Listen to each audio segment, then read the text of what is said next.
Hello, I am back here at a Traya Ayurvedic Center with Dr. Girish. Dr. Girish, I've seen a lot of changes. Yes, yes. We build 8 rooms in the middle of the paddy field Uh-huh. because there is very view, sometimes covered with water, sometimes the paddy field. Okay, and so with the 8 additional rooms, some treatment center Yes. facility over there. And what else is happening here on the main campus? Main campus, that is we constructed a kudi, that is the third in India. So the Kudi means the kayakalpa or rejuvenation. The old traditional method, we build this building only red stone and lime and some herbs that were jaggery. This all totally natural. So it's a natural construction with no cement, a lot of lime, and so why don't we walk in sort of to the kuti, because I would like to experience what it's like entering, because it is multiple hallways, and I'm going to ask Dr. Sreejit. So again, sort of. We appreciate all you're doing in the world of natural healing and Ayurveda, because you are the second generation, the third generation has taken over, the fourth generation is coming. So it is an amazing experience. Dr. Girish, thank you so much. Let me go and find Dr. Sreejit. Hello, Dr. Sreejit. Welcome. Thank you. Can you explain to us what exactly is a kuti? Kuti basically means a hut, and the process we are involved here is called KPR, or Kuti Pravishika Rasayana. It's basically entering into a hut for a very regeneration therapy. Now, you are the youngest Indian doctor to have experienced this. Yeah, it just happened that I happen to be the youngest doctor in Indian, I mean at least in the recorded history of these many years, to do it, not do it, but also to document it and to observe myself for 2 years to see if the effects last.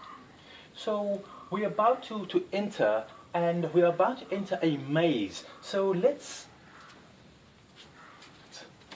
sort of it's a little tricky, as we are going to be here in the maze and finding our way around. So there's going to be a little bit of stumbling that will take place as we sort of try to figure out exactly where we are. So we've entered the darkness, and we are in the first outer perimeter, and on sort of this side of the walls, as we go deeper and deeper in.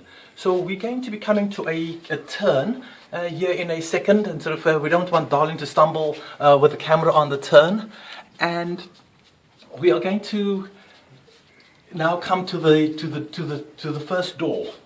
That is the second layer. This is the second layer, and as we enter this second layer, I've got to watch our heads. Yes, it's now. Just to be nice so we'll close this. We'll close the door. Now it's getting darker. Yeah. It's so now sort of this is a really interesting. The level of light is declining substantially. When we came through the first layer, the windows were higher up, and the doors sort of are small, and now we are where the windows are low down, and we are about to enter to the inner sanctuary. So, Dr. Sreejit, I'm going to let you. Yeah, maybe I just get inside. Just be aware of that you are having something you may stumble to. Okay, so it is extremely dark. Yeah, it is just pitch dark, as good as what I would describe like midnight dark, if I may call it so. It is.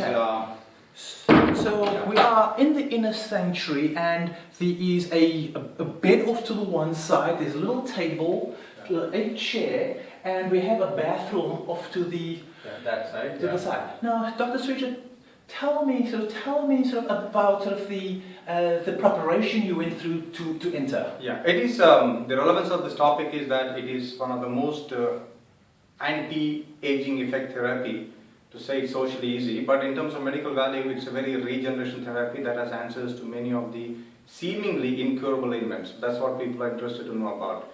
So it needs about a month of panchakarma, and sometimes 3 weeks is also fine, which is a Indian Ayurvedic therapy of detox, as we would call it. Now, you chose a very specific date to enter. Yes. What is behind the date? Yeah, the date actually, in Indian circumstances of medicine, even social life, the astrology has a very important role. I choose the right auspicious day so that things and the planets really favor you. That is very important. And so when you entered, sort of after all this preparation, you were brought in initially by your mentor.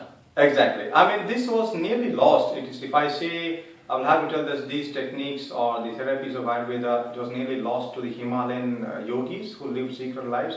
And we do have accounts of people who lived 200, 300 years. And recorded history, we have somebody who lived 185 years. Now, this has been kept secret for a long time. Exactly, but there was time I think the secrets had to be revealed, or you call it declassified, whichever. There were some very missing links, and I was very fortunate. One of my mentors, he's no more. He passed on these informations to me in 2002, like almost 12 years, so 14 years now, almost.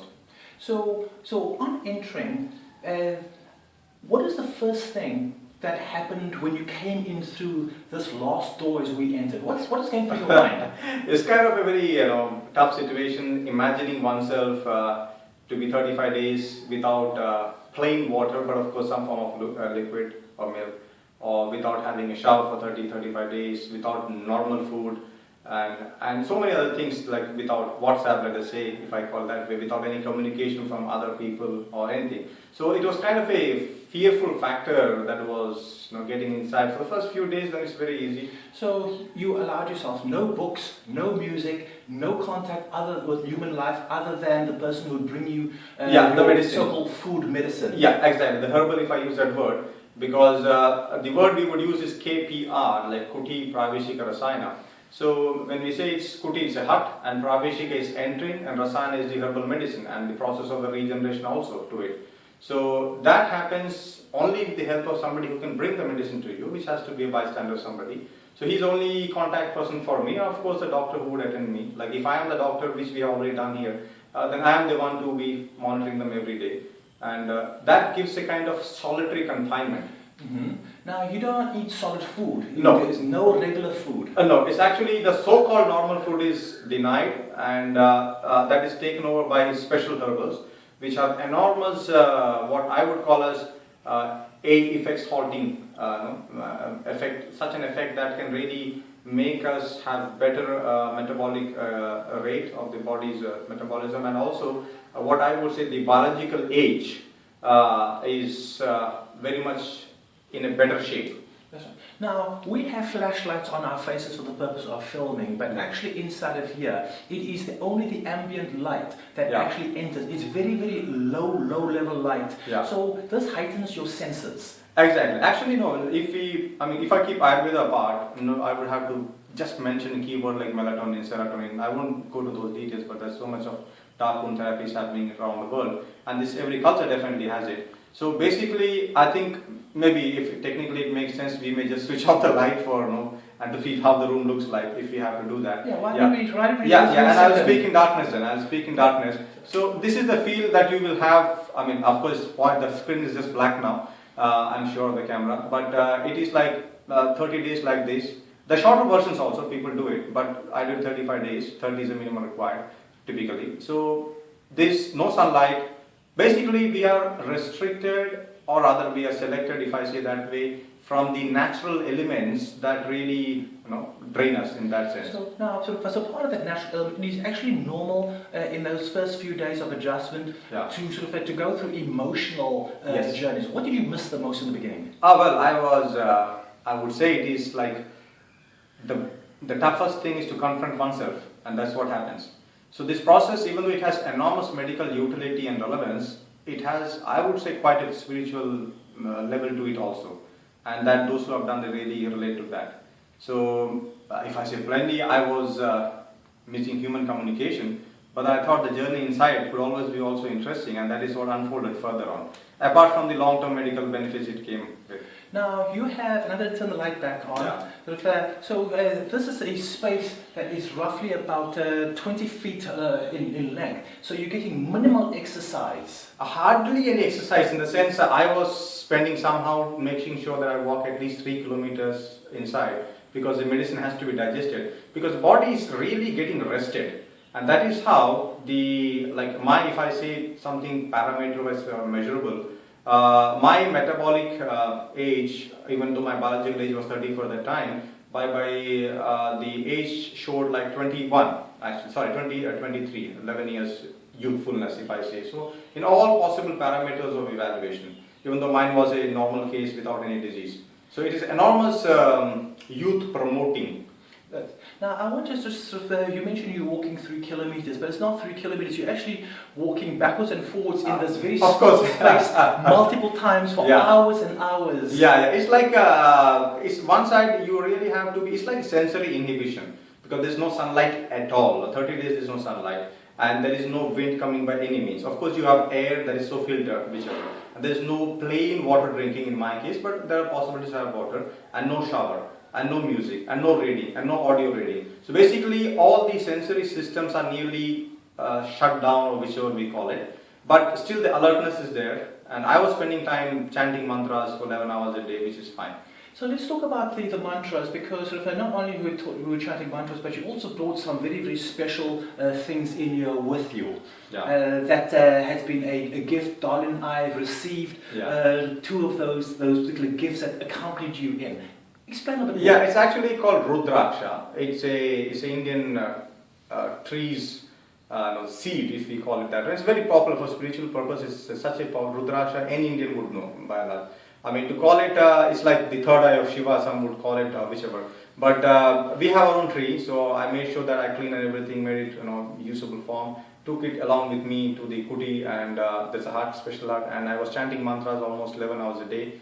And so I would call it a mantra bomb, if that could be a word that could be used in that sense. So I thought, it is a good energy, because, I would always tell everybody I was a saint in my life only for 35 days, not before and not after. Because mine has a very pure feel and a pure body situation also. Yeah. So let's talk about any hallucinations, any big revelations that came out in that 35 days? Yes, actually, the fact is, imagine I was imagining that I'm increasing my height. What a fantastic medical hallucination to have it. Thinking you're 10 foot tall. Yeah, so the fact is, when we confront ourselves, that is the most toughest than maybe even dealing with others. So it is journey inside, of course, but I would never keep it to a spiritual level. It has enormous medical utility, and that's what we are more looking into. And definitely hallucination happened. Even one time I just thought, okay, maybe I do something crazy. Let me hang myself. Just momentary it came. But these things happen. So the phobia, the fear, that so many things which I never had just creeped in. But later on, when we come out of it, when we face ourselves in life, all these things are just a piece of cake. It's so easily handleable. Now let's talk about the post-kuti experience. Yeah. When you exited, because your eyes had been in this no light. Yeah. What was the impact It was like a fireball when I saw the light, because when you're coming out, it's like the third most layer of the innermost layer. It's like a womb of mother, the baby is coming out. There's the 3 layers of womb, as we would call it. That's what's called Tri Garbha. Tri is like 3, and Garbha is like womb or uterus. So anyway, the outermost is what we entered. We will call it first. The second is the intermediate. And third is the deeper innermost, which is the sanctum, whatever we may call it. And this is the one that has so special processing herbs and this lime and such, no cement and such, whatever. And solid rocks and such. So from here, the next day, like the penultimate day, we would go to the second layer and just have a look of how the light feels like. The eyes get acclimatized and used to even the skin starts to get the slight air. So you just go to the second layer for a few hours? No, the penultimate day, like supposing day after we are totally out, tomorrow I would be like in the second layer. And just be for a few hours and walk and come back, so that we are touching the air, we are touching the light, and we are touching and such we are stimulating back the senses, which are kind of resting. Okay. And this rest is enormous recharge.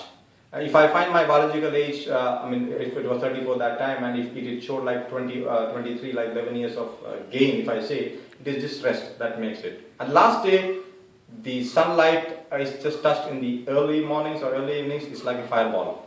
Okay, Yeah. so when you made your final exit, Yeah. what time of day did you choose? I chose the evening twilight, like sort of dusk time, like 5:30, 6ish, so that it's softer on my eyes. Okay. And of course, then I was like a black glass, like a dark glass, obviously. Wearing sunglasses. Yeah. It's just for another 2 3. It looks quite weird for others, but usually a month's time is fine, or maybe 2 weeks is also fine for So some. your eyes were that sensitive that Yes, you need the sunglasses. Yes, for the yes. month. But not And- everybody has that. But maybe it's my body constitution, but not everybody needs. But usually it's like they're slowly coming back to the normal life, food and regime. Yeah. Now, in reflection, sort of during that 35 days, Yeah. did you feel ever boredom? Well, it was. The answer would be yes. In terms not boredom, it was more of a challenge because no, I can't come out. And I had a very clear feel that because before me, I don't mean to be arrogant by it, but somehow just it happened. I happened to be the first one to record everything, including photography. So all the biochemical, all measurable, verifiable parameters of Western medicine, modern medicine was done, including photography. So I was very sure that I'm doing something done for the first time in that magnitude.